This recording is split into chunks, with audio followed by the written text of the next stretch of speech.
시청자 여러분 안녕하십니까. 아침의 매일경제입니다. 오늘 조간신문에 실려있는 사진부터 좀 보겠습니다. 합이 저리 가라. 어마어마한 허리케인 어마가 다가오고 있습니다. 미 해양 대기국이 공개한 위성 사진에서 보이시는 것처럼 저렇게 엄청난 초강력 허리케인 어마의 모습이 보이고 있습니다. 카리브해 일대를 지나고 있는데요.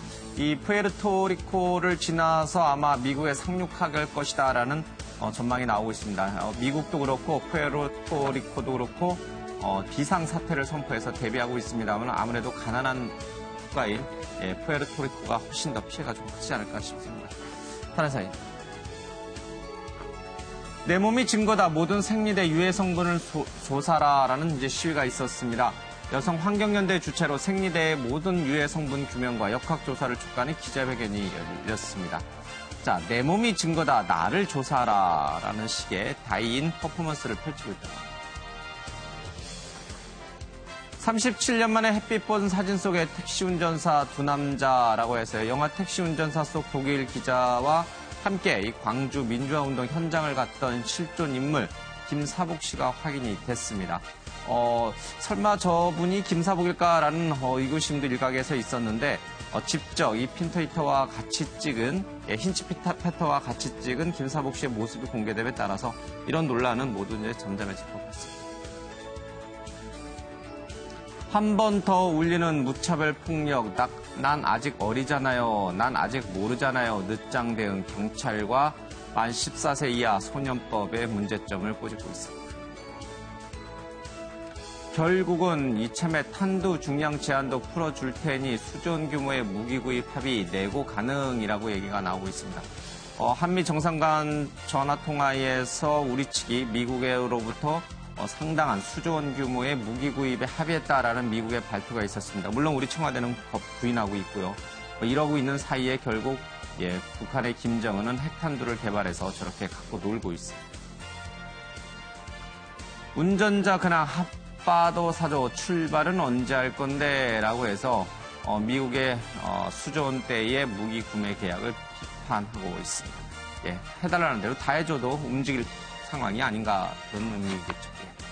자, 오늘 함께해 주실 분들 소개해드리겠습니다. 박원석 전 정의당 의원, 이수희 변호사, 소종섭 전 시사저널 편집국장, 김남국 변호사가 함께합니다. 어서 오십시오. 안녕하세요. 안녕하세요. 네, 북한의 6차 핵실험과 이에 대한 대응책부터 좀 살펴보겠습니다. 유엔 주재 미국 대사인 헤일리가 이런 얘기를 했습니다. 24년 동안 북한을 제재해 봤는데도 역시 소용이 없다라고 해서 이제는 제재의 수단이나 방법 또는 강도를 달리해야 된다라는 주장을 하고 있습니다. 미국의 언론은요, 식량 차단과 구태타도 거론하고 있습니다.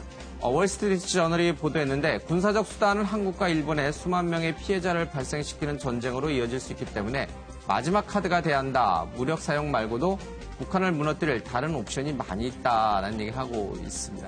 글쎄, 이 옵션이 뭘까요? 원유 차단과 식량 차단, 내부 구태타, 김정은 정권의 지도부 제거, 여러 가지가 있겠습니다만은 현실적으로 가능한 방법이 몇 가나 있을까 모르겠습니다. 자, 청와대와 백악관이 무기 구입을 놓고 딴소리를 벌이고 있다라고 합니다. 미국은 수십억 달러의 무기 판매를 한국 측이 승인했다라고 하는데 우리 측에서는 실무협의 개시 단계일 뿐이다라는 얘기를 하고 있습니다. 문재인 대통령과 트럼프 대통령의 전화통화 직후에 백악관이 이 미국산 무기 수입을 한국이 승인했다라고 보도했는데 우리 정부 청와대는 이 부분을 누락한 채 전화통화 내용을 밝혔습니다. 문제가 되고 있는 표현이 이 컨셉추얼 어프로블이라고 하는 건데요. 이 컨셉추얼을 우리 측에서는 언론에서는 개념적이라고 번역을 했는데 청와대의 핵심 관계자는 이거를 원론적이라 이렇게 번역을 좀 해야 된다고 합니다. 그러니까 우리가 미국의 무기를 수저넣이 사주는 것은 원론적인 단계에서 승인한 것이지 개념적으로 승인했다라고 보기는 어렵다라는 그런 뜻이 됩니다. 어차피 한미 동맹상 우리가 미국의 무기를 사줘야 되니 그것은 시간의 문제지 결국은 승인한 거나 마찬가지라는 게 우리 측 입장입니다. 미국은 좀 달리 해석하는 것 같습니다. 자, 일본이 한국 체류 일본인 6만 명을 피난시킨다는 그런 계획을 세웠다라는 보도가 나오고 있습니다. 역시 발빠른 일본인 것 같습니다. 한국이 탄두 2톤 괴물 미사일을 만든다. 북한 전역 김정은 벙커를 파괴할 수 있다고 합니다. 굉장히 또 중요한 의미가 있는데요. 지금 현재 우리가 미사일에 실을 수 있는 탄두 제한은 500kg 정도라고 합니다. 그것을 2톤까지 늘리게 되면은 지금 미국이 갖고 있는 벙커버스터보다도 두세 배 정도의 파괴력과 관통 능력을 가진다고 합니다. 사실상 이 핵이 아닐 뿐이지 핵무기급의 강력한 파괴력을 가져서 북한 전역 그리고 김정은 벙커를 파괴시킬 수 있다라고 합니다. 우리는 이 탄도 2톤의 괴물 미사일을 보낼 수 있는 능력을 갖고 있습니다. 언제든지 이걸 만들 수 있기 때문에 충분한 대북 억제력이 될 것이라는 전문가들의 얘기도 나옵니다. 문재인 대통령이 지금은 대화 아닌 최고 압박을 가할 때다. 푸틴, 북한 정권을 보장할 때는 북한이 핵을 포기할 수가 있다라고 얘기를 하고 있습니다. 확실히 접근 방법이 좀 다르죠. 핵무장 전술핵 빼고 다 꺼낸 청와대 전략적 변화, 전술적 행보인가라고 하는데 문재인 대통령의 발언이 달라졌습니다. 이제는 차원이 다른 강력하고 실제적인 대응이 필요하다. 북한 스스로 대화 테이블에 나올 때까지 더욱 압박해야 된다. 원유 공급 중단 등 북한 외화 수입원 근본적 차단 방안을 검토해야 된다. 최고로 강력한 제재 압박 등 응징 조치를 나가야 된다라는 얘기가 나오고 있습니다.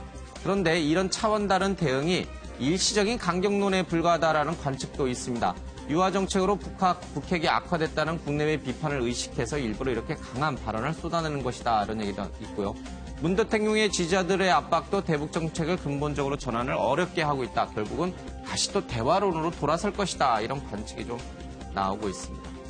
미국에서는 한국의 전술핵 재배치에 대해서 부정적 목소리가 흘러나오고 있습니다. 우리 일각에서 보수적인 일각에서 미국의 핵 전력 자산을 우리 쪽으로 배치해야 된다라는 얘기가 나오고 있습니다만 정작 미국에서는 이렇게 중요한 무기를, 이렇게 중요한 전략 자산을 미국의 장사장포 사거리 안에 두는 것은 굉장히 위험한 일이다라고 해서 부정적인 목소리도 있다고 합니다.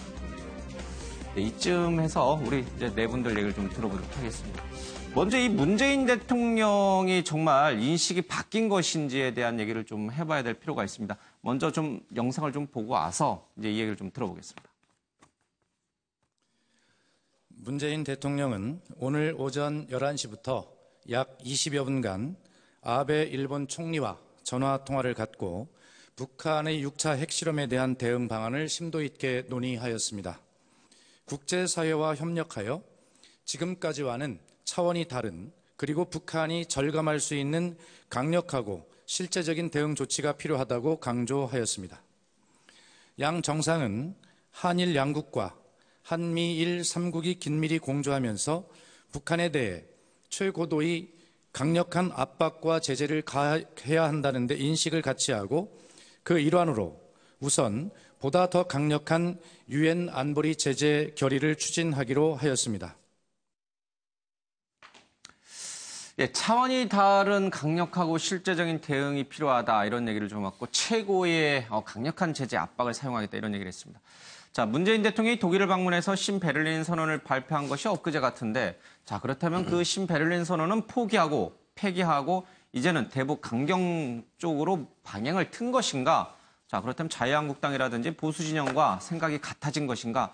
이 부분에 대해서 한번 좀 네 분의 의견을 좀 들어볼 필요가 있는 것 같아요. 바뀌었다, 달라졌다 그러면 오, 이게 뭐 좋다는 의미는 아니에요. 바람직하다는 의미는 아니고 바뀌었다라면 오, 그렇지 않다. 문재인 대통령의 기본적인 대북 정책은 인식은 바뀌지 않았다라고 하면 X 이렇게 하겠습니다. 들어주십시오. 예. 의미심장한 숫자가 나왔네요. 예. 문재인 대통령의 대북 강경론 목소리 그러나 본질은 바뀌지 않았다라고 생각하시는 분이 세 분, 바뀌었다. 이 국면에서 뭔가 바뀌었다라고 생각하시는 분이 한 분 계시네요. 먼저 박원석 의원부터 좀 보겠습니다. 굉장히 전에 없는 강도 높은 발언들이 쏟아지고 있는데 대통령 입에서 그래도 불구하고 문재인 대통령 머릿속에는 기존의 신베를린 선언이 그대로 구상이 그대로 남아있다 이렇게 보시는 건가요? 제가 짧은 시간이지만 고민을 많이 했습니다. 고민 많이 바뀌었다고 해야 될지 예. 안 바뀌었다고 해야 될지. 예. 안 바뀌었다고 믿고 싶고요, 우선은. 예. 근데 지금 어쨌든 베를린 선언을 한 이후로 국제사회의 강력한 제재와 압박에도 불구하고 북한의 거듭된 이제 미사일 실험, 게다가 이제 핵실험까지 예. 있었다는 거죠. 이런 정세적인 상황에서 어쨌든 강경론의 목소리가 커지는 거는 좀 불가피한 측면이 있습니다. 예. 그리고 지금 우리뿐만이 아니라 북한은 북한대로, 미국은 미국대로 사실 이 국면에서 다 국내 정치를 하고 있기 때문에 예. 지금 그런 일시적인 강경론의 이제 목소리가 높아지는 것은 청와대 목소리가 높아지는 청와대 기류도 그런 국내 정치적인 측면이 있고 국내 정치용이다. 예. 북핵 문제의 사실은 근본적인 성격상 이게 대화를 통한 문제 해결 이외에 별다른 수단이 없습니다. 제재와 압박 또한 예. 북으로 하여금 대화의 장으로 나오도록 만들기 위한 수단이지 그걸 넘어서는 어떤 군사적 예. 수단이라든지 내지는 북의 체제의 불안이나 붕괴를 초래하는 예. 그런 어떤 수단이라는 게 별로 현실성이 없기 때문에 근본적으로 가야 할 그런 방향이랄까요? 예. 비전이랄까? 이건 큰 변화가 없다고 보고요. 다만 지금 시점에서 좀 아쉽고 좀 부족하게 느끼는 거는 청와대 안보실의 대응이 어떻게 보면 대통령이 좀 자신감을 갖고 예. 국면에 임할 수 있도록 비전을 주고 전략을 제시해야 되는데 너무 현안에 따라다니는 그리고 미국의 어떻게 보면 뭐 공격적 현실주의자들 예. 입장에 이 주파수를 맞추는 그런 대응에 머물고 있어서 안보실 전체의 개편 문제를 한번 고민해봐야 될 시점이 아닌가 싶습니다. 예. 출범한 지 얼마 되지도 않는데 벌써 또 안보실을 개편하자라는 얘기가 흘러나오는군요. 그런데 지금 말씀하신 부분 중에 북한의 김정은도 사실은 핵실험이나 미사일 발사를 할 때마다 도대체 김정은이 왜 저럴까라고 이제 여러 전문가들이 분석하다 보면 뭐 대미용이다 뭐 여러 가지 있습니다만 내부 단속용이다 이런 얘기 항상 나왔거든요. 근데 지금 박 의원께서도 이 문재인 대통령의 강경론이 사실은 국내용일 수 있다라는 해석을 하셨는데 그 얘기는 뭡니까? 그동안의 이 유화 정책으로 인해서 북한 핵이 더 악화됐다라는 진짜 그런 국내 여론 비판들을 약간 피해가겠다라는 일종의 쇼잉을 위해서 그러면 이런 대북 강경 발언을 쏟아낸다 이렇게 부분적으로 보시는 그 건가요? 의식하지 않을 수 없고요. 또 예. 국민 정서도 있는 거고. 다만 이제 앞서도 말씀드렸듯이 이 북핵 문제가 지난 뭐 한 25년 예. 이상 계속 진행되어 온 문제인데 그동안에 계속 어떤 강경론들은 있어 왔습니다. 근데 그 강경론이 문제를 하나도 해결하지 못했어요. 예. 특히 지난 오바마 행정부 8년 동안 이른바 이제 전략적 인내라 그래서 거의 고의적으로 방관하다시피 했는데 예. 사실은 그 사이에 북한은 거듭 핵실험을 했고 핵 능력을 고도화시켰다는 거죠. 그래서 지금 미 행정부도 더 이상의 이런 전략으로는 이 문제 해결을 할 수 없겠다라는 방향선회가 이루어지고 있기 때문에 저는 뭐 그런 국내 정치적 측면 또 정세 측면 이걸 좀 그 종합적으로 고려해서 예. 지금 강경론 목소리가 나오고 있는 게 아닌가 싶습니다. 실질적으로는 바뀌지 않았지만 여러 가지 이제 정치적인 이유에 의해서 그런 강경 목소리가 나온다. 굉장히 논란이 될 수 있는 대목이 좀 있는데, 예, 어쨌든 이수희 변호사님도 문재인 대통령의 대북 정책의 근본 기조는 바뀌지 않았다 이렇게 네. 보시는 거네요. 예. 그러니까 이제 근본적인 생각이라는 게 지금 이제 6차 핵실험 이후에 그 좀 저작거리라고 그렇게 표현하죠. 되게 그 시중 얘기를 좀 들어보면 이제 좀 극명하게 갈리는 것 같아요. 핵실험 6차 핵실험 이전까지는 좀 피부에 와닿지 않았기 때문에 예. 얘기가 좀 추상적으로 오고 갔다고 하면은 그냥 시민들 얘기가 이제는 좀 구체적으로 되는 것 같단 말이죠. 그 사이에서 뭐 좀 좌파적인 우파 뭐 이렇게 좀 진영을 나눠서 본다고 하면은 대화, 외교적 노력을 해야 된다는 그거는 그 좌우 차이가 없는 거죠. 그거는 최선이고 최상인데 차이가 있는 것은 저는 최악의 시나리오를 뭘로 생각하느냐인 거거든요. 한미 공조가 흔들리면서 미국에서 봤을 때 한국을 굳이 우리가 무릅쓰고 지킬 필요가 없겠다라고 해서 일본 정도로 그 방어선을 넘겼을 때 그거를 최악의 시나리오로 생각한다면 그러면 된다 안 된다로 갈리는 것 같단 말이죠. 그런 면에서의 지금 그 문재인 청와대는 그런 최악의 시나리오를 좀 수용하고 있는 것이 아닌가. 그렇다 그러면은 그런 최악의 시나리오로 상정하는 것에 차이가 없다라고 하면 저는 근본적인 차이는 없는 거라고 보입니다. 변화는 예. 없다고. 일단 그러면 이제 두 분 들었으니까 일단 바뀌었다. 문재인 대통령의 대북 정책의 근본 기조가 강경 쪽으로 바뀌었다라고 김남국 변호사는 네, 보십니까? 바뀌었다라고 저는 판단을 합니다. 예. 그러니까 이제 문재인 대통령이 가지고 있는 북핵 문제를 해결하겠다라고 하는 어떤 근본적인 원칙이나 이런 것은 예. 뭐 평화적으로 해결하겠다라고 하는 것이라든가 북한과 대화를 하겠다라는 이 부분과 관련해서는 변함이 없다라고 생각이 됩니다. 예. 그러나 지금 이 국면에서 문재인 대통령이 지금 이야기하고 있는 그 대화에 이르기까지의 과정이나 이런 것들을 보게 되면 사실 베를린 구상이나 이럴 때 있을 때는 이산가족 상봉 문제라든지 군사적인 최소한의 대화를 하자라는 예. 이런 대화를 먼저 제시를 했었는데 지금 국면에서 문재인 대통령의 어떤 각국 정상과의 어떤 통화나 이런 것들을 보게 되면 대화라는 메시지 자체가 완전히 빠졌습니다. 예. 그렇기 때문에 지금 국면에서는 적어도 문재인 대통령이 북한과의 어떤 대화에 이르는 과정에서의 수단이나 이런 것들을 이제 과거에는 온건한 어떤 그런 수단을 예. 강구했다라고 한다면 지금으로서는 완전히 그냥 변화를 해서 대북의 압박과 제재 정말 강도 높은 실질적인 압박과 강도를 통해서 북한의 어떤 항복이나 이런 것들을 먼저 받아내서 대화로 나오게 한다라는 측면에서는 바뀌었다라고 생각이 되고요. 일각에서는 이 부분과 관련해서 문재인 대통령이 국내 정치용으로 뭔가 이제 정말 강경한 모습을 보이는 것만이 아니냐라는 그런 모습을 보이는데 저는 그것은 아니라고 보입니다. 지금 국면은 북한이 6차 핵실험을 하는 그런 상황이기 때문에 완전히 문재인 대통령의 북한에 대한 어떤 대북 인식 자체가 바뀌었다라는 그런 생각이 좀 듭니다. 그렇게 바뀌게 된 이유가 뭐예요? 문재인 대통령이 기자회견에서 말한 이른바 레드라인을 북한이 넘었기 때문에 야, 니들 내가 분명히 레드라인 넘지 말라 경고했는데 넘었어? 그래, 그럼 나도 니들한테 한번 보여주겠어. 이래서 바뀐 거예요? 아니면 뭐 단순하게 레드라인을 넘었다. 그러니까 북한을 압박해야 된다. 그런 생각은 아닐 것으로 생각이 됩니다. 사실은 문재인 정부 같은 경우에는 문재인 대통령이 대통령 되기 전부터 북한에 대해서 여러 번 메시지를 보냈다라고 생각이 됩니다. 그리고 문재인 대통령이 대통령 취임한 이후에도 북핵과 관련된 이야기는 여러 차례 있었죠. 그런데도 불구하고 북한은 대화로 나오지도 않고 전혀 반응하지 않고 계속된 도발을 이어왔습니다. 그렇기 때문에 문재인 대통령으로서도 이건 통하지 않는다. 대북에 대한 어떤 이런 단순한 어떤 유화적인 제스처만으로는 안 된다라는 생각을 했고, 그다음에 그 도발 자체가 단순하게 어떤 미사일이나 국지적인 어떤 그런 도발이 아니라 북한의 어떤 핵실험이라고 하는 정말 임박한 위협을 이기 때문에 더 이상은 이제 기다릴 수 없다라는 그런 인식 변화가 있다라고 생각이 됩니다. 알겠습니다. 짧게 하나만 더 여쭤보고. 그동안의 문재인 대통령이라든지 이쪽 민주당 쪽에서는 대북 강경책 써봐야 별 효과 없다. 뭐 지금 이제 나온 기사들도 나왔습니다만은 그렇다고 북한이 핵을 포기했느냐? 그러면 그렇게 비판해왔던 더불어민주당과 문재인 대통령이 갑자기 대북 강경책으로 돌아섰어요. 이렇게 강경책으로 돌아서면 북한이 핵을 포기하고 미사일을 포기합니까? 그게 쉽지 않은 이야기인 거죠. 사실은 이것을 뭐 문재인 정부의 탓으로 돌리기도 어렵고 또 그 과거의 정부의 어떤 이명박이나 박근혜 정부의 그 탓만으로도 돌리기도 어렵다라고 생각이 됩니다. 조금 더 나아가 생각을 하면 그것을 또 우리나라 정부만으로 보기에는 그 실패라고 보기에는 어려울 것 같고 알겠습니다. 미국, 뭐 일본, 중국 모든 그 비판이기 때문에 지금은 어떤 그 사람이 뭐 어떤 정책을 가지고 있던 것이 잘못되었다라고 판단하기보다는 그냥 모든 나라, 모든 정부 여당과 야당이 힘을 합쳐서 지혜를 모아야 될 때라고 생각합니다. 알겠습니다. 뭐 유화책, 대화, 햇볕론이 효과가 있는 것인지 아니면 이렇게 대북 강경책으로 바뀌어가지고 강하는 것이 효과가 있는 것인지 문재인 대통령 머릿속에 어떤 구상이 있는 것인지는 글쎄요. 뭐 보는 분들에 따라 조금 다르겠습니다. 좀 헷갈리는 부분이 있네요. 소 국장님은 바뀌지 않았다라고 보시네요. 그렇죠? 그렇습니다. 저는 뭐 전략적인 기조는 여전히 똑같다라고 보고요. 여전히 그런 대화가 면에서, 밑바닥에 깔려 있다. 그렇습니다. 그런 면에서 저는 바뀌지 않았다라고 보는 것이고 저는 그 방향이 또 맞다라고 봅니다. 근데 그런 전략적인 기조에는 변화가 없지만 전술적인 기조에서는 상당한 변화가 지금 오고 있다라고 저는 보죠. 그 부분은 이 전략적인 기조가 그대로 가지만 이 지금 북한이 예를 들면 문재인 정부의 제안에 대해서 북한이 전혀 반응을 안 하고 있지 않습니까?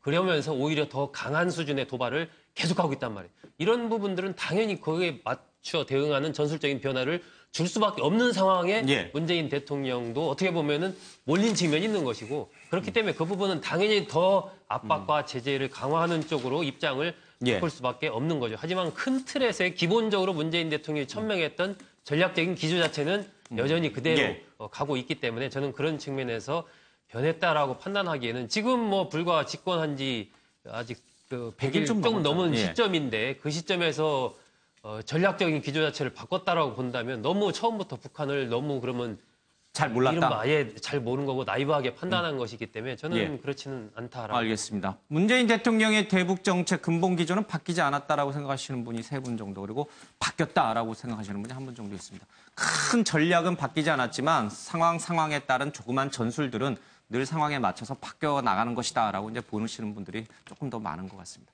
앞서 잠깐 기사에서 읽었습니다만 만평도 나오고요. 이 북한 김정은이 핵 무기 또 미사일 갖고 장난치고 갖고 놀고 있을 때 그것을 활용해서 미국이 우리한테 무기를 팔아먹으려고 한다라는 이제 논조가 오늘 신문 몇몇 곳에서 이제 좀 눈에 띕니다. 정말 이거 아까 이제 컨셉추얼이라는 개념인데 우리가 이제 한미 동맹상 미국의 무기를 평소에도 많이 사줘요. 그런 차원에서 뭐 언젠가는 또 니들 무기, 신무기 우리가 살 테니 뭐 이렇게 한미 동맹을 굳건히 계속 가자라는 개념에서 전화 통화가 이뤄진 것인지 아니면 정말 지금 당장 너희 미국이 갖고 있는 아주 중요한 무기들을 우리가 당장 사서 그걸로 북한을 이제 응징하기 위한 그런 준비를 하겠다 이렇게 합의가 이루어진 것인지 어느 쪽에서 이 문제를 좀 봐야 됩니까? 양쪽 입장이 달라요? 글쎄, 일단 뭐 미국에서 그 발표한 부분과 우리 청와대가 그런 부분에 대해서 구체적으로 언급을 안 한 부분이 일단 차이가 좀 확연하죠. 예. 확연한데 기본적으로 저는 어쨌거나 이런 안보 위기 상황에서 무언가 우리의 이 국방력 정말 질적으로 다른 수준의 국방력 강화가 필요하고 그것을 위해서는 미국의 어떤 군사적인 무기 구입 이런 부분들이 뭐 필요하다라는데 어느 정도 두 문재인 대통령과 트럼프 대통령이 좀 공감을 한 것 아닌가. 그 속에서 미국은 조금 더 그것을 이 선제적으로 좀 막 이렇게 치고 나간 것이고 과거에 왜 그런 경우도 있었지 않습니까? 트럼프 대통령이 그 어떤 이 삼성전자가 어디 투자하기로 했다라고 그냥 발표를 딱 해버림으로써 그것을 자신의 업적으로 가져가고 투자를 또 정말 할 수밖에 없는 상황으로 몰아가는 그런 부분이 있었는데 아마 이 무기 구입과 관련해서도 트럼프 대통령이 그런 경제적인 미국의 경제적인 이득이라는 측면에서 그렇게 이제 플레이를 한 것이 아닌가 보여지고 하지만 밑바탕엔 어떤 그런 공감대는 좀 있었던 것으로 알겠습니다. 생각이 됩니다. 일부가 아니죠. 보수 진영에서 오래전부터 이 전술핵을 이제 좀 재배치하자. 그러니까 쉽게 말하면 뭐 독자적 핵무장론도 있습니다. 미국의 전략 자산을 좀 가져오자 이런 얘기들이 많이 나왔는데 정작 미국에서는 야, 그렇게 중요하고 비싼 고급 무기를 그 북한이 언제든지 장사정포로 때릴 수 있는 한반도 남한 쪽에 배치한다는 건 너무 위험한 거 아니야? 필요하면 갖게. 뭐 일본이나 아니면 괌 쪽에다 그냥 두고 필요하면 갖게 이런 생각을 갖고 있어요. 송영무 국방장관도 이 얘기를 여러 번 이제 지금 꺼내고 있는데 이거 우리만의 희망사항인가요, 그러면? 그럴 가능성이 높습니다. 사실 미국의 그런 전략 자산이라는 거는 한반도 상황만 놓고 배치하는 게 아니고 전 세계를 놓고서 그야말로 미국의 이제 전략적인 목표와 개념 하에 배치되는 거기 때문에 한반도 상황이 악화는 되고 있지만 그 상황만으로 한반도에 미국의 전략 자산을 배치하거나 아니면 이미 폐기한 개념인 전술핵을 재배치하는 거는 사실 뭐 쉬운 일은 아니라고 보고요.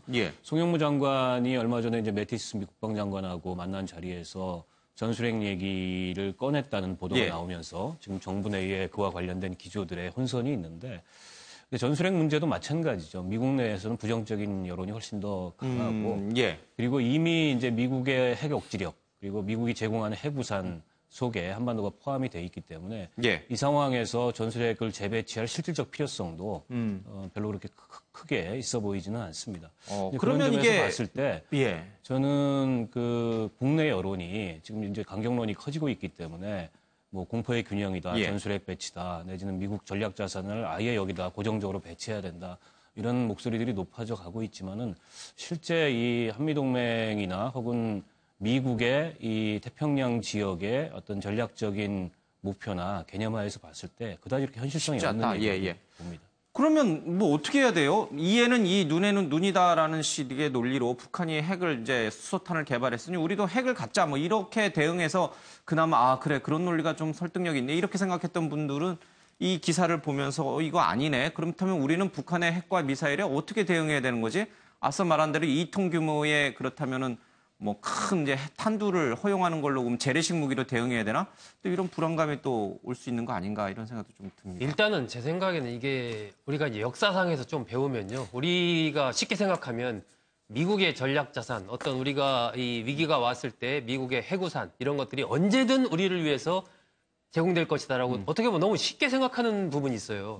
역사적으로 보면 예를 들면 뭐 카스라 테프트 미래학이라든지 또 한국 전쟁이 일어나게 된 원인 중에 하나인 이른바 에치스른 라인에서 한국이 제외되면서 그걸 이제 오판을 해서 북한에서 침공하고 그런 거 아니겠습니까? 이 외교 속에서의 우리의 국익이라는 부분은 미국의 국익에 따라서 언제든지 이 달라질 수 있다라는 거예요. 물론 한미동맹의 기본 강고한 축이 있긴 하지만 미국은 우리와 분명히 다른 나라라는 거죠. 마치 우리가 원하면 언제든지 와서 뭐 전략자산 우리를 보호해주고 핵우산이 언제든 저는 이 생각은 대단히 위험하다라고 보고 기본적인 동맹의 축을 강고하게 가져가되 우리를 지키는 것은 우리가 지킨다라는 생각으로 좀 해야 된다라고 보고요. 그런 측면에서 지금 우리의 상황은 이 한반도의 이 위기 관리를 어떻게 할 것인가를 굉장히 고민을 많이 해야 된다. 그리고 기본적으로 북한이 지금 보고 있는 것은 북한과 북한이 보고 있는 건 미국 아니겠습니까? 그러니까 북미 간의 어떤 대화를 통해서 이 문제가 결국은 해결될 수밖에 없는 그런 상황이기 때문에 그 대화를 통한 어떤 해결책이 구체화되는 그 전까지 이 전체적인 한반도의 상황이 위기 관리 상황을 우리 정부는 어떻게 관리할 것인가에 예. 좀 더 중점을 좀 둬야 될 것 같습니다. 한미 동맹을 굳건히 하되 너무 미국에 의존하지 말자. 사실은 그게 그동안은 이제 문재인 대통령도 여러 번 얘기했습니다. 그동안 뭐 했느냐? 우리 군 당국자들 뭐 했느냐? 그렇게 많은 국방비를 쓰면서 독자적으로 북한에 응징할 수 있는, 북한의 핵을 견제할 수 있는 그런 자산을 갖지 못한 것에 대한 질책도 아마 지금 소 국장님 말씀에 좀 다 들어있는 것 같습니다. 북한 풍계리 산 전체가 붕괴 위험이다. 방사능 대장 우려된다라고 하는데 이 풍계리 산에서 계속 이제 핵실험이 이루어지고 있기 때문에 이 산 자체가 내려앉을 수 있다고 합니다. 그렇게 될 경우에는 안에서 핵실험을 하고 남은 여러 가지 방사능 물질들이 산 바깥으로 나와서 대기를 타고 한반도 전역으로 번져나갈 수 있다라는 얘기 나오고 있습니다. 뭐 근처에 있는 백두산이 폭발할 것이다 이런 얘기도 과학계 일부에서 나오고 있습니다만은 뭐 또 반론도 있습니다. 예, 뭐 다른 핵실험을 한 여러 나라들의 상황을 비교했을 때 그럴 가능성은 없다라는 얘기도 나오는데 어쨌든 좀 예의주시해야 되는 상황인 건 분명히 보입니다. 자, 단둥에서 압록강 거쳐 북으로 가는 30km 길이의 김정은 생명줄, 바로 이 원유입니다. 이 원유 공급을 좀 끊어야 되는데 송유관 장을 장기간 차단해버리면 내부 찌꺼기 굳어서 다시 사용하지 못한다. 연 최소 52만 톤의 석유 흘려야 된다라고 하고 있습니다. 중국이 이 석유 공급을 끊지 못하는 이유가 바로 여기 있는 것 같습니다. 나중에 문제가 해결된 뒤에 다시 송유를 재개할 경우에 이 송유관을 다시 설치해야 되는 문제 때문에 아마 그런 것도 좀 영향이 있지 않을까 이런 생각도 좀 듭니다. 자, 사건 소식으로 좀 가보겠습니다. 무서운 10대 소녀들 얼굴 다 팔리는 거야. 시간 지나면 다 묻혀. 죄책감 없다라고 얘기를 하고 있는데 부산 여중생 폭행 사건에 이어서 강릉에서도요. 10대 소녀들의 집단 폭행 사건이 있었습니다. 여기 지금 누워있는 이 피해 학생인데요. 이 A양의 언니가 직접 사진을 찍어서 이제 올렸습니다. 그리고 이 가해 학생들이 주고받은 대화인데 근데 뭐뭐 언니가 사진 내용 퍼뜨리면 우리도 저 정도일 수 있음, 상관없음, 저거 어차피 다 흘러가, 나중에 다 묻혀. 나는 정신적 피해 보상 요구할 거임, 초상권 침해라고 얘기했고요. 강릉 사건 폭로글이 게시되자 사건 지난 지가 언젠데 지금 들이대냐, 따지고 싶다, 부모가 없어서 배운 게 없네요 라고 했고요. 온라인에서 논란이 커지자 근데 우리 전국의 얼굴 이름 팔리는 거야? 와, 팔로우 늘려서 페북 스타 돼야지 이런 얘기를 하고 있습니다. 부산 여중생 폭행 사건 피해자 사진 올렸는데 나 이거 뭐뭐인 줄 알고 시겁했음. 자신들이 폭행한 피해자 얼굴 사진 올리고 못생겼어. 이런 얘기를 하고 있습니다. 부산 여중생 폭행 사건으로 세상이 굉장히 시끄러운데 이런 상황에서 자신들이 영웅이 되는 것처럼 이렇게 메신저가 오고 갔다는 게 굉장히 좀 충격적입니다. 이 부산 여중생 사건과 다르게 이 강릉 사건부터 좀 살펴볼게요. 이수희 변호사님, 그러니까 이건 이제 좀 부산 여중생 사건하고는 또 다른 사건인데 이것도 이제 비슷해요. 옛 또래들이 이제 집단 폭행을 해가지고 이렇게 병원에 입원할 정도로 중상을 입었는데 이 가해 학생들이 반성이나 죄책감은 없고 야 이거 우리께 나간 거야? 우리께 지금 인터넷에 돌아다니는 거야? 라면서 웃고 막 그래요. 그러니까 이제 뭐 그 인천 초등생 살해 사건에서 우리가 예. 이제 괴물 뭐 이렇게 청소년 왜 이렇게 그렇죠. 괴물이냐 예. 표현했는데 이게 뭐 이거는 학교 폭력이라고 얘기해야 되는지 어떻게 학폭 안에 보면 포함이 되죠.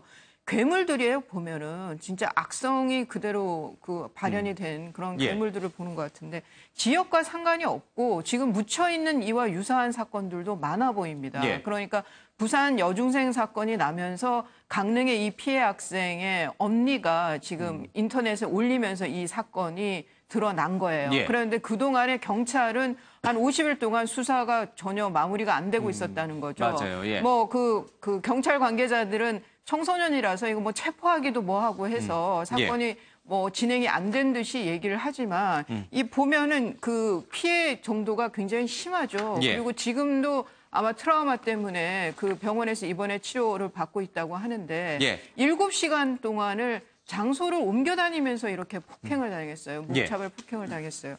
저는 이것 때문에 지금 소년법을 개정해야 되는 거 아니냐라는 목소리도 높고 예. 형사 미성년자 나이 지금 14세를 낮춰야 되는 거 아니냐라는 얘기도 있는데 예. 정말 시대의 변화에 따라서 이 또 청소년들의 이 범죄 양상도 아주 잔혹해지는데 법 개정이 좀 따르긴 따라야 되지 않겠나는 생각도 듭니다. 부산 여중생 폭행 사건에 이어서 강릉의 이 고등학생 10대로 보이는 이 폭행 사건. 근데 둘 다 공통점이 있어요.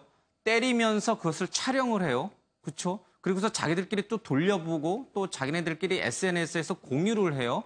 그러면서 못생겼다 이런 표현도 쓰고 때린 거에 대해서 별로 이렇게 죄책감은 없고 야 뭐 이런 일이 있었다는 사실 자랑스럽게 얘기해요.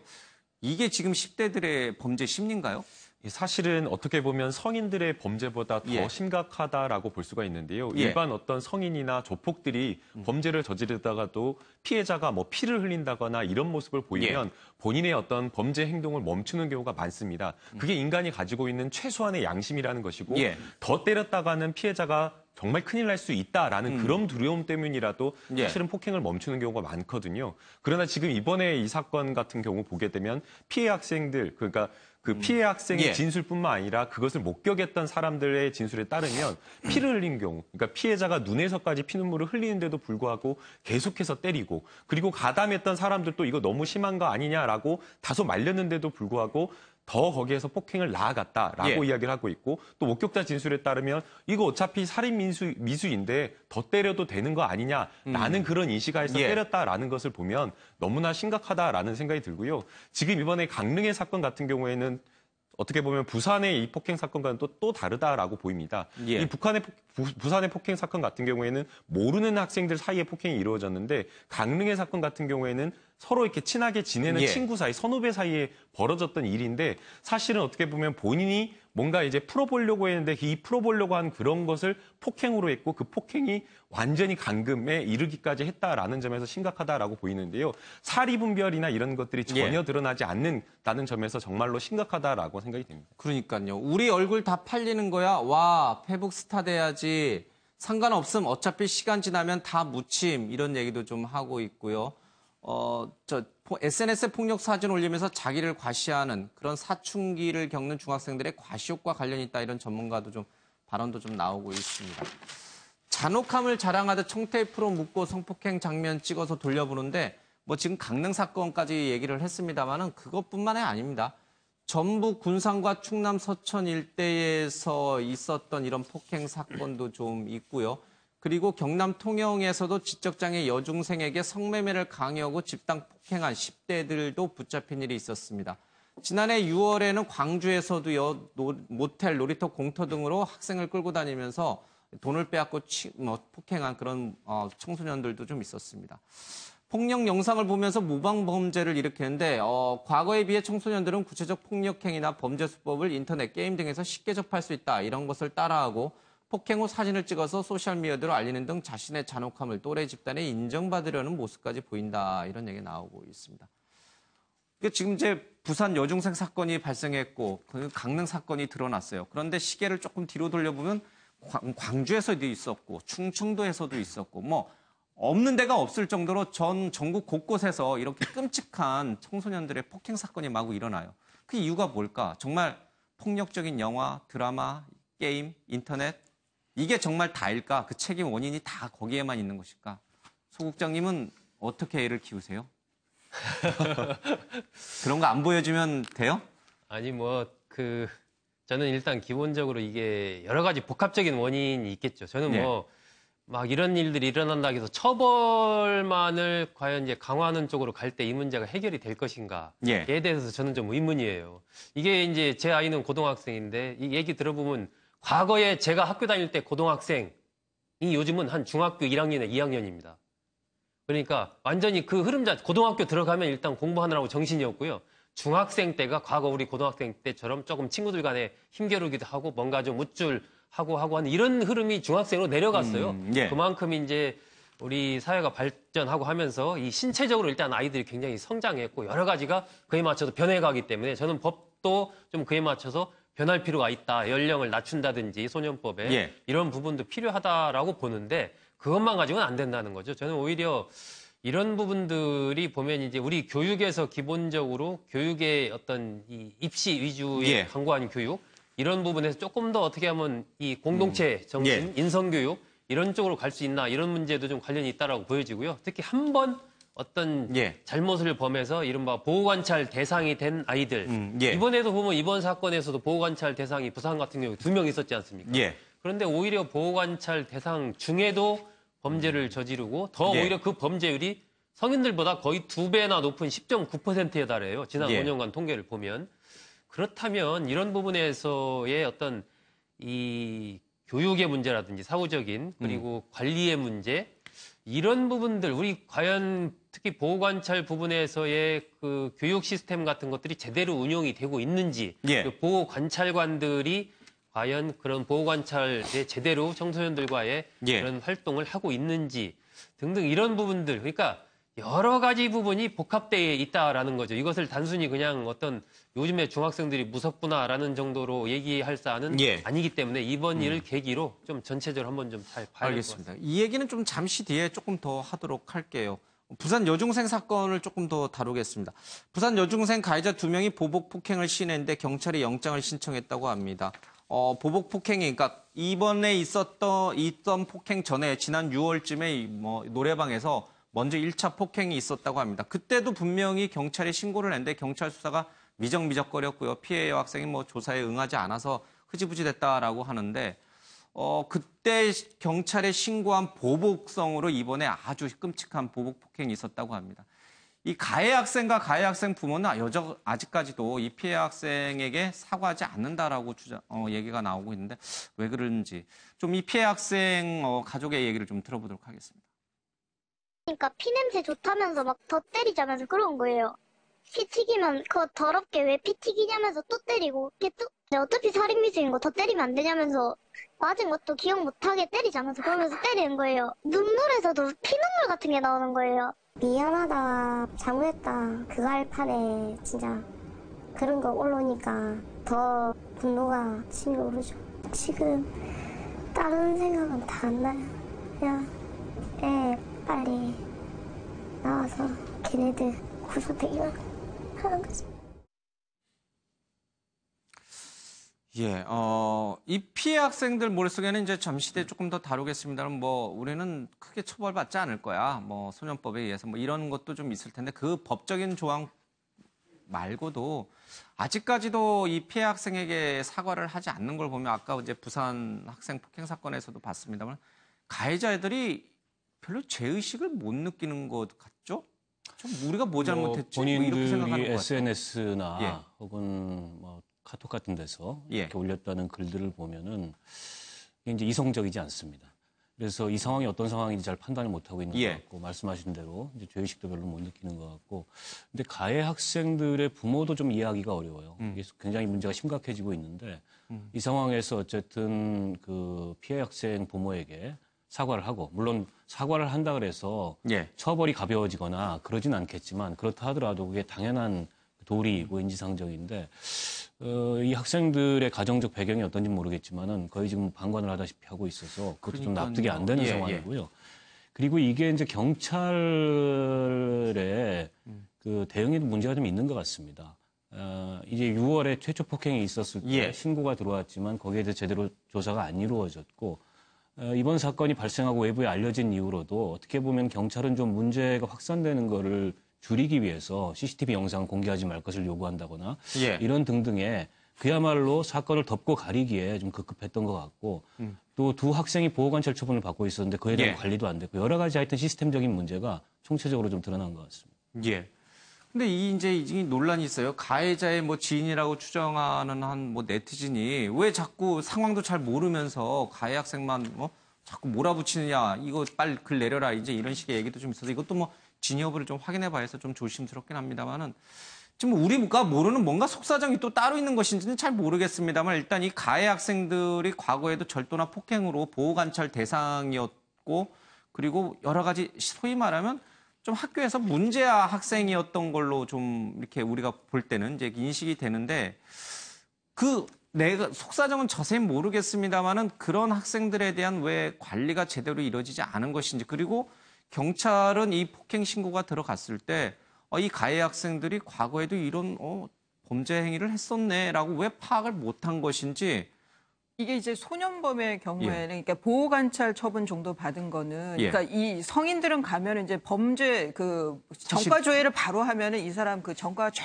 올라오죠. 조회가 되고 조회가 되는데 이 소년들은 그게 또 안 돼요. 그러다 보니까 이렇게 뭐 법무부에다 알아봐야 되고 그래야지만 이제 전력이 뜨고 그런 한계도 있는데 이걸 변호사로서 제가 현장에서 이 소년 사건들을 좀 해보면은 접해보면.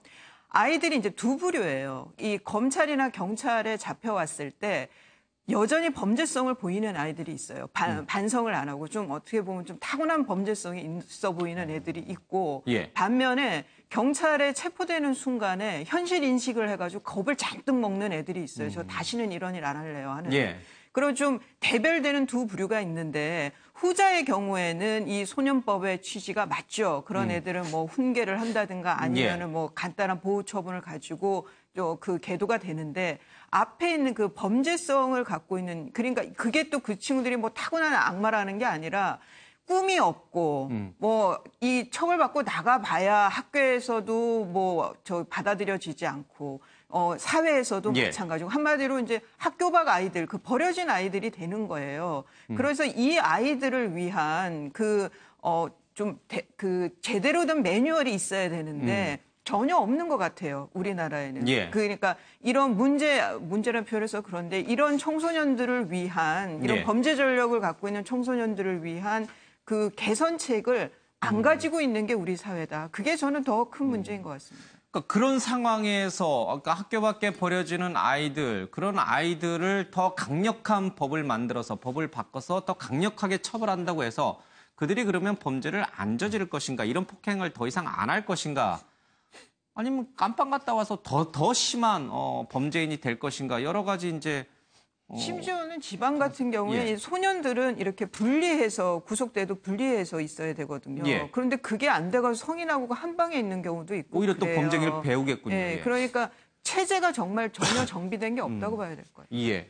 그러니까 이런 상황에서 지금 영국이나 일본 등 선진국과 같이 10대에 대한 어떤 처벌을 수위를 강화하는 것이 필요한 것인가, 맞는 것인가, 옳은 방향인가라는 얘기들이 흘러나오고 있습니다. 표창원 의원이 이제 관련된 소년법 개정안을 지금 준비하고 있는데 청소년들이 존속살해 등 특정 강력 범죄를 저지르면 성인과 똑같이 사형, 무기징역형을 선고할 수 있도록 법률 개정안을 발의했다라는 얘기를 하고 있습니다.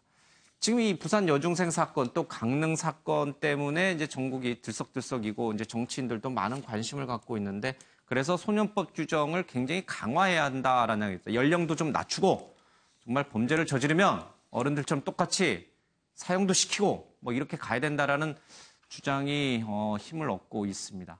근데 다른 한쪽에서는 앞서 잠깐 얘기했습니다만 이게 과연 옳은 건가? 특히 표창원 의원 같은 경우는 과거에 국회의원 되시기 전에는 그 오원춘 사건 때도 그랬습니다만은 이게 능사가 아니다. 법적인 어떤 처벌을 강화하는 것이 범죄 예방 효과가 그렇게 큰 것도 아니고 그렇게 주장하셨던 분이 갑자기 돌변하셨어요. 확 바뀌셨어요. 도대체 무엇 때문에 그런 것인가? 국회의원이 돼서 그러신 거 아닐까요?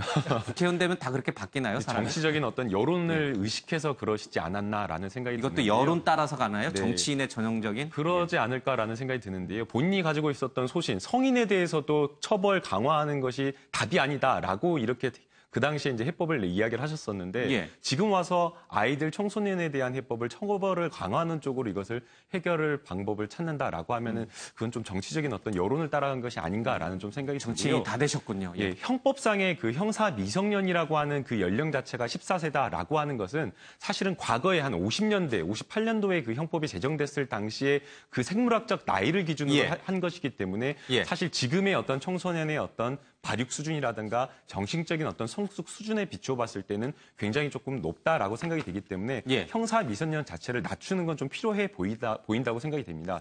그러나 이런 어떤 청소년들의 어떤 범죄들을 예. 막기 위해서 그 원인 자체를 잘못 보고 원인을 깊이 들여다보지 않고 단순하게 처벌을 강화한다. 그래서 뭐 소년법을 폐지해야 된다든지 아니면은 청소년에 대한 형사처벌을 강화하는 쪽으로 가야 된다라고 하는 것은 이 문제에 대한 원인도 잘못 진단한 거고 해결 방법도 조금 잘못한 것이 아닌가라는 생각이 듭니다. 14세부터 아이들이 뭐 범죄를 저질렀다라고 해서 무조건 형사처벌을 했다라고 한다면 그러면 그 아이들은 아예 그냥 청소년 때부터 범죄 전력을 가진 범죄자가 돼버리는 겁니다. 예. 그 아이들이 도대체 어떤 꿈을 가지고 청소년 때의 꿈을 가지고 성인이 될 수 있겠습니까? 그렇기 예. 때문에 형사처벌해서 안 된다라고 생각이 되고요. 그냥 우리 사회가 이 아이들에 대해서 잘못했다라고 해서 형사처분을 하는 것 자체는 정말 이 아이들에 대한 책임을 저희가 방기하고 교육을 포기하겠다라고 하는 것밖에 되지 않기 때문에 예. 이러한 어떤 것에 대한 어떤 청소년들의 극악 범죄에 대해서 분노하는 것은 이해하지만 조금 더 차분하게 오히려 아이들에 대해서 어떻게 하면 더 교육적인 효과를 극대화할지 고민하는 게 좀 필요해 보입니다.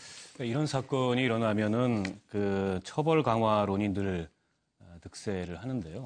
그 표창원 물론 의원뿐만이 아니고요. 여기 기사에도 나옵니다만은 안철수 국민의당 대표도 잔인한 여중생 폭행 사건에 큰 충격을 받았다. 극악무도한 청소년 범죄에 대해 예외적으로 중하게 처벌할 수 있는 법적 근거를 마련해야 한다. 그러니까 뭐 표창원 의원뿐만 아니라 안철수 대표도 그렇고 여러 정치인들이 지금 이번 사태를 계기로 굉장히 처벌 수위를 강화하는 그런 법을 발의하거나 또 개정하려고 이제 해요. 앞에 우리 김 변호사님 말씀하셨듯이 형사 미성년의 기준이 이제 시대가 변했기 때문에 그 적절한가에 대해서는 재검토가 필요하다고 생각하는데, 근데 처벌을 강화하는 대책은 사실 가장 단순한 대책이고 어쩌면 손쉬운 대책일지 모릅니다. 그리고 기존에 이제 여러 강력 범죄, 그게 이제 청소년에 의한 범죄든 아니면 성인에 의한 범죄든 늘 그런 식의 이제 처벌 강화론이 그 여론을 타고서 등장을 하지만 실은 그게 뭐 재범률이라든지 범죄 발생률을 낮추거나 강력 사건이 일어나지 않도록 하는 그런 예방적 효과를 갖지는 못한다는 게 이미 기존 형사 정책에서 검증이 됐던 거고 특히 이건 아이들 문제이기 때문에 훨씬 더 종합적이고 세심한 대책이 필요하다고 생각을 합니다. 그러니까 아프리카 속담에 보면 아이 하나를 키우는데 온 마을이 필요하다라는 얘기가 있는데 사실은 지금 학교에서도 가정에서도 그리고 사회에서도 이렇게 좀 문제가 있는 아이들에 대한 제대로 된 교육과 관리와 이런 것들이 지금 안 되고 있는 거거든요. 거기에 대해서 좀 종합적으로 돌아보고 대책을 마련해야지 단지 처벌 강화하자. 이건 어쩌면 굉장히 단순하고 손쉬운 대책을 말하고 있는 건지도 모른다고 생각합니다. 그러니까 지금 저렇게 지금 개정안을 이제 준비하고 있는 뭐 표창원 의원이라든지 안철수 대표도 지금 우리 박 의원님 말씀하신 것처럼 그런 것들이 효과가 없을 거라는 걸 잘 아시던 분들이에요. 그런데 정치인이 되시면 국회의원 배지만 달면은 갑자기 바뀌는데 우리 박 의원님도 나중에 지금 의원 되시면 지금 이제 14만 명이 청와대에 이 소년법 개정을 청원하는 그런 청원을 했어요. 그러니까 이제 여론이 있는 거죠. 국민적 공분을 사는 건 공분도 분명히 있고. 맞아요. 가해 학생들 반성하는 가해 학생들에 대해서 화가 나요. 그걸 분명합니다. 의식하는 건 뭐 의식은 하겠지만 국회는 또 이제 입법기관이고 국회의원 개개인이 다 입법기관이기 때문에 이런 문제를 대할 때 정책적으로 좀 신중하고 좀 더 근본적인 대책에 대해서 고민을 할 필요가 있을 것 같습니다. 알겠습니다. 박 의원님은 나중에 이제 다시 국회의원이 되시면은 이제 이런 쪽으로는 다시 말 바꾸기 안 하신다. 뭐 이제 그렇게 됩니다.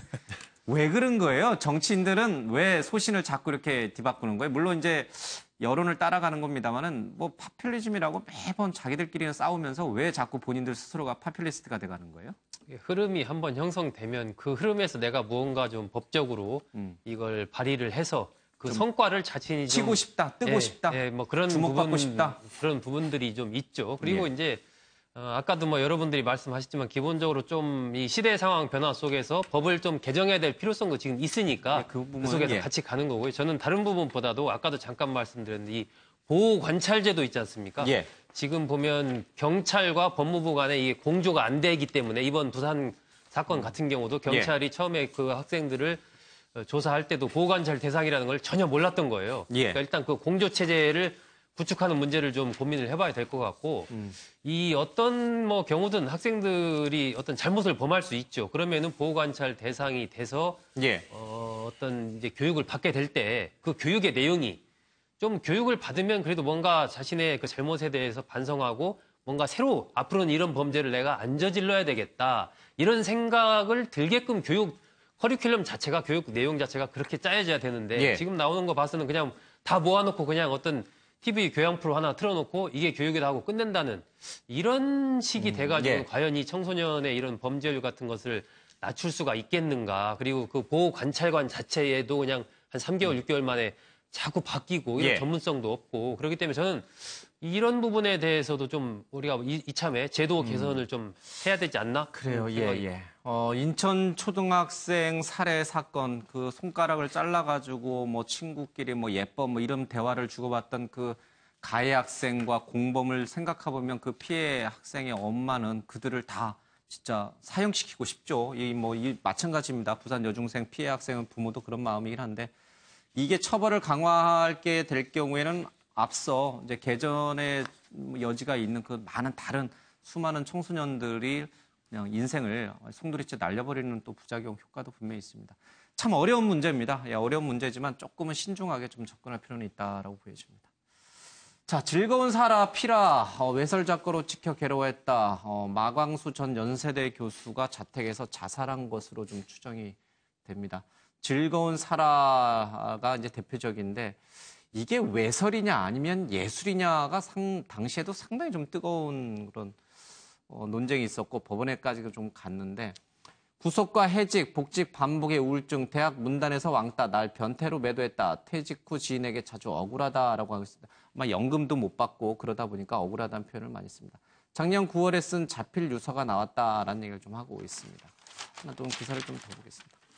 성해방, 또 태페 작가 평가가 엇갈린다. 즐거운 사라로 구속, 교수직을 잃기도 했다라고 해서 나오고 있습니다. 여기까지 좀 보겠습니다. 이 마광수 교수에 대한 얘기는요. 박진아 아나운서 얘기 좀 듣고 와서 좀 다시 조금 더 다루겠습니다. 소설가인 마광수 전 연세대 교수가 어제 자택에서 숨진 채 발견됐습니다. 경찰은 마 교수가 쓴 것으로 보이는 종이 유서도 발견했다고 전했는데요. 해당 유서에는 작년에 작성한 것으로 가족들에게 유산과 시신 처리를 당부하는 내용이 담겨 있었다고 합니다. 마 전 교수는 성해방을 주장한 작품들을 발표해서 표현의 자유 논란의 중심에 서 있던 인물입니다. 마 전 교수는 과거 나는 야한 여자가 좋다라는 에세이와 장편 소설을 즐거운 사라라는 것을 발표했는데요.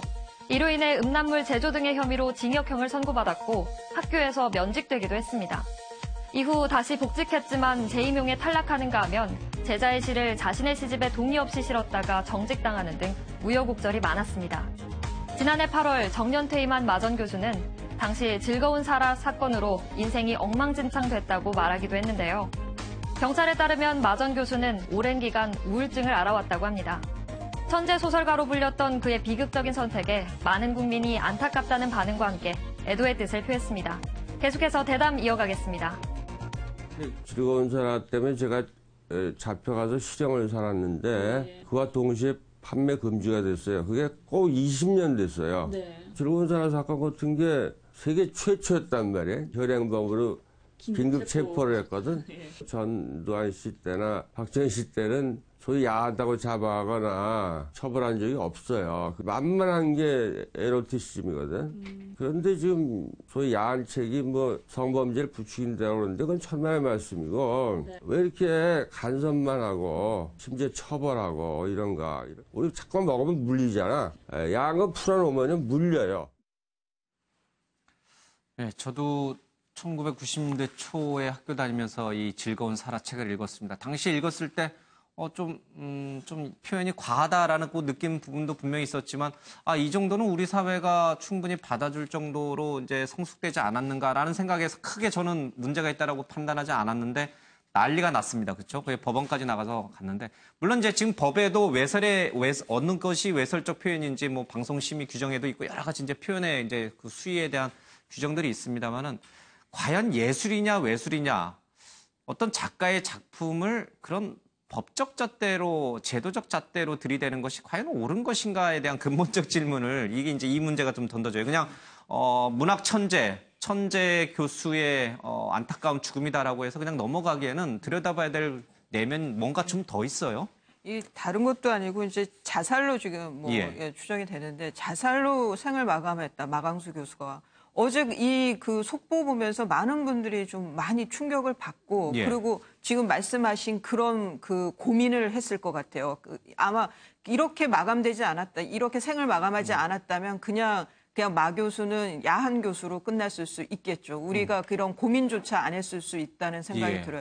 돌이켜 생각하면 1989년에 나는 야한 여자가 좋다라는 에세이로 큰 반향을 불러일으키고 대단한 작품이었죠. 92년도에 구속이 됐어요. 지금 돌이켜 생각하면 굉장히 그 문명사회에서 있을 수 없는 일이 벌어졌던 거죠. 하지만 당시에는 정말 대단했었잖아요. 뭐 비난이라든가 이런 게 다른 것도 아니고 교수가 그것도 연세대라는 굴지의 대학의 교수가 그런 것 때문에 뭐 이제 그 또 여성 그 당시엔 또 여성의 인권이나 이런 것들이 굉장히 낮을 때였기 때문에 그런 것까지 맞물려 가지고 그 구속이 돼도 그걸 국내보다는 외려 외국에서 그 비판 목소리가 컸지 국내에서는 그렇게까지 이상하게 생각은 안 했었단 말이죠. 그래서 저는 자살을 미화하는 것이 아니라 다시 한번 또 반성하게 되는 게 저런 극단적인 생애 마감으로 결국으로 우리한테 우리 사회의 반성을 이끌어낸 것이 아닌가 좀 역설적인 생각이 들었습니다. 당시에 이제 문학적인 사조의 변화 여러 가지 이제 외적 요인들도 분명히 있습니다만은 단적으로 마강수 교수의 저 작품들로 인해서 당시 우리의 성풍속도가 퇴폐적으로 가고 막 성범죄가 막 일어나고 막 그랬나요? 그게 저 정도로 막 사회적 영향을 엄청나게 줘서 저 교수를 낙인 찍어서 강단에서 쫓아내고 이럴 정도의 그런 어떤 부정적 효과가 있었나요, 우리 사회에? 현실은 훨씬 더 리얼하죠. 과거에 과거 조선시대도 마찬가지였고요. 저는 저 시기가 이제 89년, 91년 그 시기 아닙니까? 즐거운 사라 포함해서 야한 여자 좋다 등등 출간된 시기가 노태우 정부 시기이기 때문에 저는 큰 틀에서의 이른바 좀 정치적인 그런 흐름, 권위주의 정권의 흐름 이런 영향을 받은 부분도 있다라고 생각을 하고 기본적으로 문학 작품에 대해서 뭐 법의 잣대를 들이대서 이것이 외설이냐 아니냐라고 판단하는 것 자체가 이제는 좀 말이 안 된다라고 생각을 하고요. 그 당시에 아마 91년이라는 시점 자체에서 저것을 그대로 당시에 이 젊은이들은 모르겠지만 기존의 기득권층 권력을 쥐고 있는 쪽에서는 저런 부분을 그대로 수용하기는 상당히 좀 힘들었던 것 같아요. 그런 부분들이 돌이켜보면은 마 교수가 굉장히 어떻게 보면 선구적으로 저런 문제를 어떤 표현의 자유 문제나 이 자유로운 문제를 좀 제기한 그런 측면도 좀 있지 않나 하는 생각이 듭니다. 그 당시에 판결문에도 아마도 판사도 이런 논란을 예견을 했던 것으로 보입니다. 그래서 그 판결을 했던 판사가 이렇게 표현을 했습니다. 이 판결이 10년 후에 비웃음거리가 될지 모르겠지만 현재의 국민적인 법감적으로 나는 이렇게 판결할 수밖에 없다라는 이야기를 했는데 마강수 교수가 이 책을 5년이나 아니면 10년 뒤에 출간을 했다라고 한다면 과연 우리 사회가 이런 논란이 있었을지 그 생각을 좀 다시 한번 하게 됩니다. 그 판사는 성견지명이 교수의 즐거운 사라는 지금도 음란물입니다. 그래서 그게 출판이 안 됩니다. 대법원 판결이 나면서 이제 음란물로 규제를 받고 있어서 근데 지금의 이제 표현의 자유 기준에서 보면은 이제 말도 안 되는 일이 당시에 일어났던 거죠. 당시에도 논란이 있었지만 당시는 어쨌든 군사 정권의 마지막 시기였고 그리고 마 교수가 체포 구속되는 과정을 보면 일단 영장도 없이 긴급 체포가 되고 그 긴급 체포를 당시 국무총리가 직접 경찰에 지시를 했다.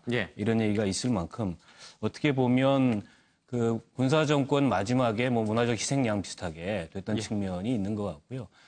실은 이번 마강수 교수의 자살은 굉장히 안타까운 일이고 고인의 명복을 빕니다만 이번 일을 계기로 다시 한번 이 문화예술 표현의 자유 문제에 대해서 우리 사회가 한번 생각해보는 계기가 됐으면 좋겠습니다. 알겠습니다. 잠시 정치 뉴스로 좀 가겠습니다. 국회 연설도 않고 청와대로 몰려간 자유한국당이라고 해서 정우택 원내대표를 비롯한 자유한국당 의원들이 청와대 방문을 마치고 언론 탄압을 중단하라라고 이제 구호를 외치고 있습니다. 문재인 대통령을 좀 만나겠다라고 했는데 대통령이 이제 만나주지 않겠다라고 해서 거절당했습니다. 이 영상 좀 잠깐 보고요. 어제 국회에서 있었던 그 전날 국회에서 있었던 모습도 잠깐 보겠습니다. 저는 대통령께서 직접 저희 자유한국당 야당 의원들을 직접 면담해 주시고 우리 야당 의원들뿐만 아니라 국민들에게 이 안심을 시켜주시는 말씀을 해주실 것을 기대하고 영빈관에 입장을 했습니다. 막상 그 영빈관에 입장한 후에 비서실로부터의 말씀은 대통령 면담도 어려울 뿐만 아니라 비서실장도 나오기가 어렵다. 정무수석을 만나고 가는 것이 어떻겠느냐. 따라서 이 문제는 대단히 유감스럽다는 말씀을 전하면서 한미동맹을 통한 대북 제재 강화하라! 강화하라! 강화하라! 강화하라! 사법부 이념화 중단하라! 중단하라! 중단하라! 중단하라!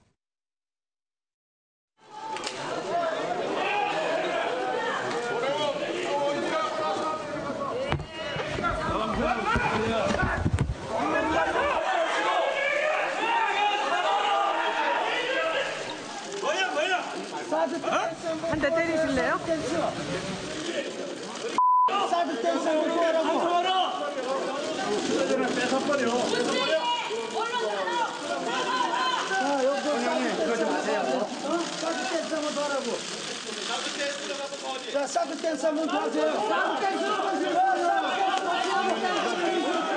할수 있어!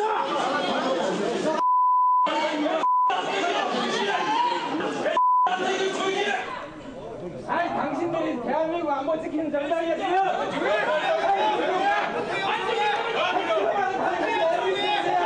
뭐가 누구냐고, 뭐가 누구냐고 좀 생각 좀 해봐! 빨리 들어가. 에이, 좀 그만 좀 해야죠. 이래서 보수정당, 당신들 보수정당 9번 죽이는 거야! 야, 그거 네 입으로 보수를 입에 올려. 아, 그만해! 제가 봤을 때 저 영상도 우리 한국의 정치 수준을 언급할 때마다 앞으로 한 10여 년 동안은 계속 사용될 영상인 것 같습니다.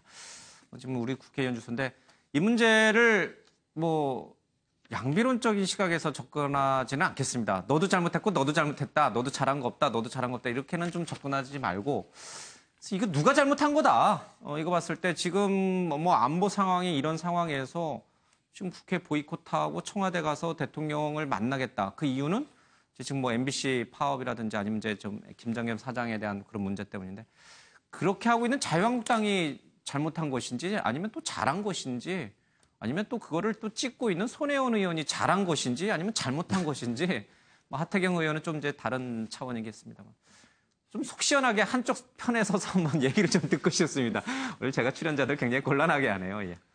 가장 크게 웃은 우리 소정석 국장님부터 좀 들을게요. 누가 잘못한 거예요? 자유한국당 의원들이 잘못한 거예요? 아니면 손혜원 의원이 잘못한 거예요? 아니면 찾아온 의원들을 안 만나준 문재인 대통령이 잘못한 거예요? 일단 전체적으로 큰 틀에서 딱 봤을 때 저는 자유한국당의 지금 정기국회 보이콧 이건 대단히 잘못하고 있다고 생각합니다. 예. 왜냐하면 지금 상황에서 일단 국가적인 안보 위기 상황이라는 그런 상황적인 측면이 있고 두 번째는 명분이 없어요. 그러니까 지금 뭐 방송장악 저지 그리고 문재인 대통령의 어떤 대북 정책에 이걸 바꿔라는 건데 두 번째 대북 정책 부분이 어느 정도 지금 그렇게 전술적으로 가고 있습니다. 첫 번째 방송장악 저지 이건 방송사의 구성원들이 지금 93%가 넘는 사람들이 찬성해서 파업에 들어가고 있는 것이거든요. 그렇기 때문에 그걸 명분으로 내세워서 제1야당이 정기국회를 보이콧한다.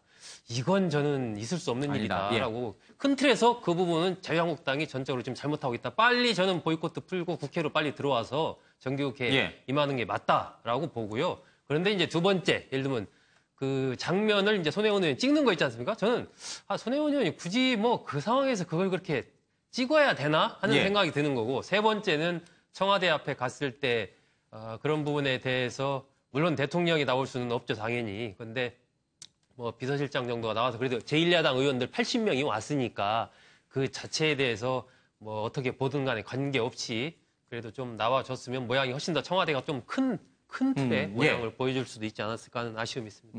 결국 뭐 다 잘못했다는 얘기네요. 잘한 사람은 아무도 없다는 얘기네요. 다 잘못했다. 예. 저는 큰 틀에서는 그 물갈이 싸움을 하고 있는 그러니까 판갈이를 하고 있는 데에서 한국당이 더는 밀릴 수 없다는 판단을 했고 고육직책에서 나온 보이콧이라고 봅니다. 다만 퇴로를 어떻게 열 거냐에 따라서 저는 달라진다고 보고 홍준표 대표가 지금 대통령의 러시아 방문 때는 저 국회 보이콧 안 하겠다고 했거든요. 그걸 그냥 은근슬쩍 좀 빼는 것도 괜찮을 것 같습니다. 그러고 다시 돌아오는 게. 왜냐하면 지금 저는 김장겸 MBC 현역 사장에 대해서 체포영장 발부가 그 특별감독관 혼자서 결정할 수 있었을까? 전혀 아니라고 보거든요. 그런 면에서 한국당에서는 그거를 그러니까 정권이 바뀌면서 아예 판도 바꾸려고 하는 거다. 그 이후에 그 본인 그 지금의 진보 정권이라 표현해야 될지 모르겠지만 지금 정권에서 유리한 판으로 계속 갈고 있는 상황에서 한국당이 더는 밀릴 수 없다고 생각을 했고 그리고 지금 이 탄핵 정부 이후로 완전 수세에 밀린 그 보수 정당 한국당 입장에서는 보이콧 외에는 아마 방법이 없지 않았을까 그런 면에서는 저는 공감은 합니다. 한국당 입장. 알겠습니다. 예. 근데 이제 우리가 정치를 하다 보면은 상황이나 명분에 맞지 않은 행동을 간혹 할 때가 있습니다. 근데 지금 이제 한국당의 정기국회 보이콧은 그 중에서도 정말 명분이 없는 헛발질에 가까운 상황이라고 저는 보고요. 왜냐하면 그 김장겸 사장 그 체포영장은 어쨌든 노동청의 소환에 불응했기 때문에 그에 대한 사법적 절차로서 이루어진 거지 그 자체가 무슨 방송장악이고 이런 건 지나치게 과도하게 자기 행동에 대한 명분을 부여하는 거고 그리고 안보정당에서 지금과 같은 안보 위기에 이 국회를 비우고 청와대 앞에 가서 대통령 만나겠다 얘기하는 것도 청와대 앞에 가면 대통령 만나리라는 기대를 본인들도 하지 않았을 거예요. 청와대 앞에 가서 저희가 야당 시절에도 저런 퍼포먼스를 했지만 그거 기대하고 가는 거 아니거든요. 그리고 지금 이제 청와대 앞은 예전과 상황이 달라졌습니다. 예전에는 저기까지밖에 못 들어갔기 때문에 분수대 앞에서 퍼포먼스를 하고 돌아왔는데 영빈관까지 들어갔는데 또 나와가지고 저렇게 뭐 퍼포먼스 하는 건 현실에 좀 맞지 않는 그런 모습이어서 전체적으로 지금 명분이 없습니다. 그래서 조금 모양이 군색하더라도 빨리 철회하고 국회에 복귀해서 국회 내에서 이 국정 현안을 가지고서 야당의 역할을 하는 것이 바람직하다 생각합니다. 김남국 변호사님. 네, 사실 이번 문제는 뭐 자유한국당의 너무나 명분 없는 잘못이라고 생각이 되고요. MBC의 사장을 교체하는 문제는 단순하게 뭐 진보적인 어떤 사장이 오느냐 아니면 보수적인 사장이 오느냐 그 문제가 아니라 언론을 장악하는, 그러니까 언론을 아예 사유화하고 사회적인 어떤 공기를 개인적인 어떤 방송으로 만들었다라는 점에서 문제가 있다라고 생각이 됩니다. 그래서 지금 현재 야당에서 그러니까 여당뿐만 아니라 야당에서도 합의해서 언론 장악 방지법이라고 해서 여야의 어떤 뭐 의원이나 위원이나 이런 동수를 이사수를 늘려서 그다음에 뭐 사장이나 이런 데에 어떤 뭐 이걸 임명하고 이럴 때 특별 이사 인용을 하자라고 이렇게 이야기를 하고 있기 때문에 국회로 들어와서 문제를 풀면 된다라고 생각이 되고요. 그렇기 때문에 더더욱 명분이 없다라고 생각이 되고 손혜원 의원이 저런 어떤 영상을 촬영한 거 아니 지금 저기 촬영 영상이 무려 엄청나게 수십 대가 있는데 의원이 국회의원이 국민들에게 이런 것을 이야기하겠다 이게 뭐가 문제가 되는지 모르겠습니다. 알겠습니다. 자, 오늘 여기서 좀 정리를 해야 될 것 같습니다. 오늘 좀 다루지 못한 기사들이 좀 몇 개 좀 있는데 좀 아쉽습니다. 네, 오늘 여기서 마치겠습니다. 시청해주신 여러분 고맙습니다.